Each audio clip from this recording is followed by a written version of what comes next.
आज जो आपने यूजीसी के पक्ष में पूरा मुरादाबाद जाम किया, क्या क्या वजह है? पूरा जानकारी दीजिए। मेरा नाम महावीर प्रसाद मौर्य, एडवोकेट, और मैं अम्बेडकर संघ का पूर्व राष्ट्रीय अध्यक्ष हूँ।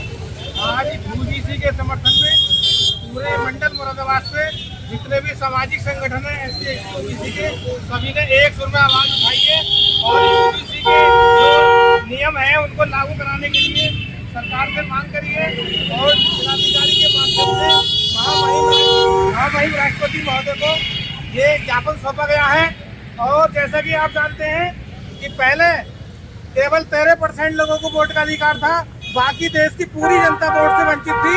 और बाबा साहब डॉक्टर BR अम्बेडकर ने भारत की भूमि पर जन्म लिया और पूरी व्यवस्था को जो है बदल दिया।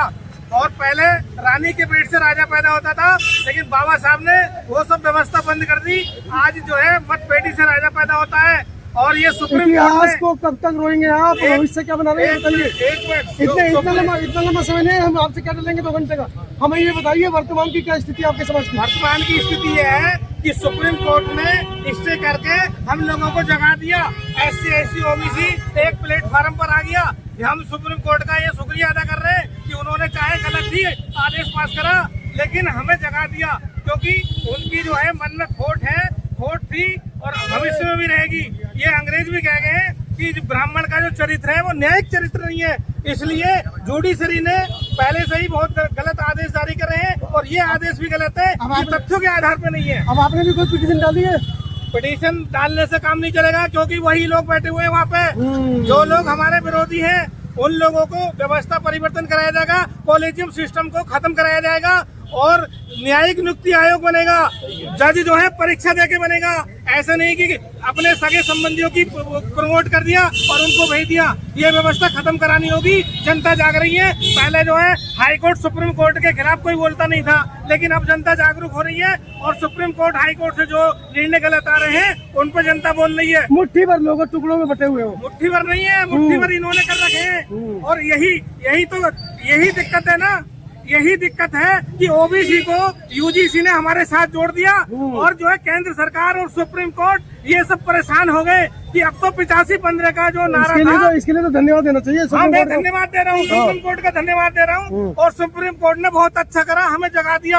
और जो हमारे भाई थे OBC के, वो हमारे साथ आ गए और आने वाले चुनाव में हम जो है केंद्र सरकार की ईंट से ईंट बजा देंगे। सरकार बनाओगे अपनी? सरकार अपनी बनेगी, पक्का? बिल्कुल पक्का बनेगा, बिल्कुल 100%। कौन होगा नेता? 100% नेता कौन होगा? नेता जिसे जनता नेता बनाएगी। अभी यहाँ पे मुरादाबाद की धरती पे 15 मार्च को गठबंधन रैली बनाई गई है। जो नेता, जो भी बड़े से बड़ा नेता, चाहे बहन जी हो, अखिलेश जी हो, तो राहुल जी हो, जो गठबंधन में शामिल होने के लिए सहमति नहीं देगा, अब हमारी जनता ये अपील करेगी कि इसको वोट मत दो, क्योंकि सबसे बिल्कुल देखो, एक बात सुनो, सबसे बड़ी अदालत होती है जनता की। हाई कोर्ट, सुप्रीम कोर्ट, केंद्र सरकार, राज्य सरकार, इन सभी ऊपर जनता होती है। और अब जनता जाग रही है। अगर इन्होंने गठबंधन नहीं कराया, जो गठबंधन में नहीं आएगा उसको वोट नहीं होगा, क्योंकि 27 में परिवर्तन जरूरी है, नहीं तो हमारा देश बर्बाद हो जाएगा। बाबा साहब को मानते हो? बाबा साहब की नहीं मानते हो? आप सब मानेंगे। OBC के हमारे OBC के 22 प्रति के देंगे वो सब 22% भाग जाते हैं, सुनते ही भाग जाते हैं। केवल ब्राह्मणवाद ने पढ़ने नहीं दिया OBC के लोगों को। अब OBC के लोग ही अपने घर से ब्राह्मणवाद को निकाल के फेंक रहे हैं। आप देख नहीं रहे हो, तमाम जो है नदियों में ये ब्राह्मणवाद को बहाया जा रहा है। और ब्राह्मणवाद में बहुत जल्दी अब आग लगने वाली है, क्योंकि देश ये मूल निवासियों का देश है। 15% धोखे से, चालाकी से राज कर रहे हैं। एक IPS ने रोटी बेटी की शादी करने की क्या बात कर दी, उसको नौकरी से निकाल दिया, पूरे देश में हाहाकार मच गया। आप लोग चुप रहे। देखो, चुप कोई नहीं है, चुप कोई नहीं है, क्योंकि आपने ये देखा है देश की जनता की आवाज बंद कर रखी है केंद्र सरकार ने। जो बाबा साहब ने लोकतंत्र दिया था कि अगर सरकार कोई गलत निर्णय देगी तो उसका विरोध जनता करेगी, लेकिन जो आदमी विरोध करता है सरकार उसको जो है बंद कर देती है, उस पर रासुका लगा देती है, उसको टॉर्चर करती है। लेकिन अब जो लाखों करोड़ लोग सरकार का विरोध करेंगे तो सरकार कहाँ तक बंद करेगी? हिंदू राष्ट्र बनेगा, हिंदू राष्ट्र। हिंदू राष्ट्र कभी नहीं बनेगा। जेल जाओगे? जेल बिल्कुल जेल जाना तैयार है। हिंदू राष्ट्र बनाने वाले महामूर्ख हैं, उन्हें कोई अकल नहीं है।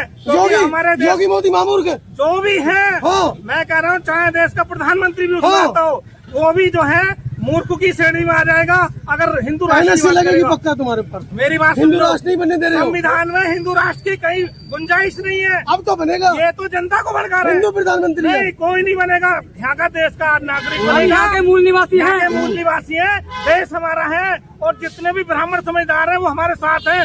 ठाकुर हमारे साथ हैं, बनिए हमारे साथ हैं। पुलिस वाले ले जाएंगे उठा के, पुलिस वाले उठा के ले जाएंगे, पुलिस वाले कोई साथ नहीं देगा। जो हिंदू राष्ट्र की बात कर रहा है वो संविधान विरोधी है। संविधान विरोधी है। वो संविधान विरोधी है। हमारा संविधान कहता है सभी धर्म समान है। जो हिंदू राष्ट्र की बात कर रहा है वो संविधान विरोधी है। विरोधी है। और इस देश की जनता संविधान के साथ चलने वाली है। हम भी संविधान को फॉलो करते हैं। संविधान जला दिया तुमने, क्या कर लिया जंतर मंतर पे? हम बात कर रहे हो संविधान की। कब चलाया? अरे तुमको नहीं पता नहीं होता नहीं यार। चलाया है। बताओ। प्रतिक्रिया आ रही है। एक बात सुनो, मानते हैं। एक बार में नासूर नहीं बनती। हाँ। एक बार में नासूर नहीं बनता। नहीं, पहले चलाओ संविधान। छोटी सी पुड़िया बनती है, पुड़िया बनती है, फिर धीरे धीरे नासूर बनता है। और ये जो संविधान को जला रहे टांग हैं, काटने ये के लिए संविधान नासूर को हो नहीं गया जला रहे, ये अपने आप को जला रहे हैं। और हम तो ये कह रहे हैं, ये इस तरीके की प्रतिक्रिया देके हमारे लोगों को एक कर रहे हैं। ये लोग हमसे घबरा गए हैं, तभी तो गली गली में हिंदू सम्मेलन कर रहे हैं लोग। हाँ। वो सब रुकेंगे, सरकार अपनी होगी तो अत्याचार भी रुकेंगे। अब ये बताओ, आज से 10 साल पहले हिंदू सम्मेलन क्यों नहीं है, आज क्यों हो रहे हैं? अब तो इन्होंने साबित कर दिया कि ओबीसी भी हिंदू नहीं है। ये अब कांवड़ लेने जा रहे तुम्हारे बच्चे, कैसी बात कांवड़ करते हो? लेने आज जा रहे हैं, कल को नहीं जाएंगे। पहाड़ों पर जा रहे हैं, जय अभी माता, जय अभी माता चिल्ला उन्होंने रहे हैं। उन्हें किसी ने समझाया नहीं है। जब प्राइवेट सेक्टर में आरक्षण पूर्ण तरह लागू होगा तभी तो हमारे लोग पढ़ेंगे लिखेंगे। अगर सही तरीके से कांवड़ वाले को ये बता दिया जाए कि तुम गलत रास्ते पे जा रहे हो, तो बीच रास्ते में कांवड़ को छोड़ के आ जाएगा। आप नहीं जानते हो। बाबा साहब की फोटो लगा के घूम रहे कांवड़ लेते हुए। वो सब अज्ञानी है, उन्हें कोई बता नहीं दिया। वो सब 1 मिनट में सुधर जाएंगे, 1 मिनट में मान जाएंगे, लेकिन उन बेचारों को कोई समझा पीटेंगे नहीं पकड़ के, दिया। तुमको समझाने जाओगे तो। देखो बात सुनो, कैडर कैंप के माध्यम से समझाया जाता है। जैसे कि दूसरे लोग काम कर रहे हैं वैसे काम करना पड़ेगा। ये काम चौराहे पर होने वाले नहीं है। ये जो है व्यवस्था है, व्यवस्था कोई परिवर्तन एक दिन में नहीं होता। कैडर की बात करते हो, कहीं आप कोई देख कैडर लो, नहीं होगा। अगर जमीन पे काम हो गया तो 5 साल के अंदर कांवड़ को उठाने वाला ढूंढे से नहीं मिलेगा। क्या कहोगे उन्हें? वो समझदार कहेंगे उन्हें। जब वो सही रास्ते पे आ जाएंगे, पढ़ेंगे लिखेंगे, डॉक्टर बनेंगे, इंजीनियर बनेंगे। कांवड़ लेके अगर एक भी डॉक्टर, इंजीनियर, वकील बन जाए तो मुझे बताओ। ऐसे लोगों को क्या कहोगे? आखिरी सवाल है बस। ऐसे लोगों को जो जा रहे हैं समाज से हटके, जो जा रहे हैं वो अभी बुद्धू हैं, नासमझ हैं, अज्ञानी हैं। ऐसे उन्हें बोलोगे तो विवेक नहीं है। ऐसे बोलोगे तो गुस्सा हो जाएंगे। प्यार से समझाओ ना। नहीं, मैं ये भाई कह अपने रहा हूं, ना ये शब्द सब संवैधानिक शब्द हैं। ये अपने बच्चों को भी हम बोलते हैं। अगर वो नहीं पढ़ता, हम कहते हैं तो बुद्धू है, पढ़ाई कर, नहीं तो जो है लाइन में लगेगा। लठी मजदूरों की। भी जाते हैं अपने बच्चे। हाँ। किस संगठन से?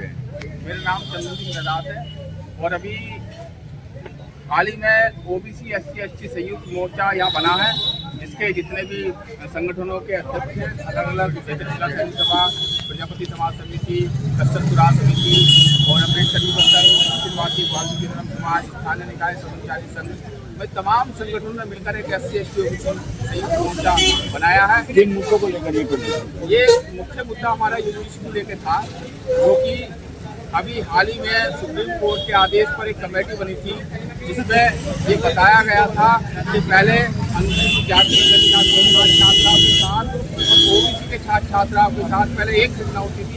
अब 118 घटना देश में घटने लगी है, तो उसे तत्काल प्रभाव से उस पर अंकुश लगाने के लिए एक नियमावली संशोधित करी गई थी। यूजीसी की नियमावली संशोधित करा गया था, जिसके जो अध्यक्ष थे कांग्रेस के सांसद दिग्विजय सिंह थे और बाकी जो मेंबर थे वो सारे भाजपा के। उन्होंने संशोधन करके ये बिल नियमावली को संशोधन करा था। लेकिन जो जाति व्यवस्था को मानने वाले लोग हैं और जो बाबा साहब का संविधान नहीं मानते, मनु अनुस्मृति का संविधान को मानते हैं, उन लोगों ने विरोध करके सुप्रीम कोर्ट के सरकार को दबाव बना के सुप्रीम कोर्ट में पूरे देश में माहौल बना के सुप्रीम कोर्ट ने स्टे लेने का काम करा। हम चाहते हैं सरकार इसमें अच्छी से अच्छी पैरवी करे और ये तत्काल प्रभाव से लागू होना चाहिए, जिसमें SC ST OBC के छात्र छात्राओं का शोषण बंद हो। और इसमें एक बात और जोड़ी है, इसमें महिला भी जोड़ ली है, दिव्यांग लोग भी जोड़े हैं और EWS इकोनॉमिक वीकर सेक्शन के जो लोग, जो सामान्य वर्ग के जो लोग विरोध कर रहे हैं, वो भी इसमें सम्मिलित है। उसके बावजूद भी इस जाति व्यवस्था को मानने वाले लोग इसका विरोध कर रहे हैं। हमारी यही मांग है तत्काल प्रभाव से लागू करें। बिल्कुल सही बात।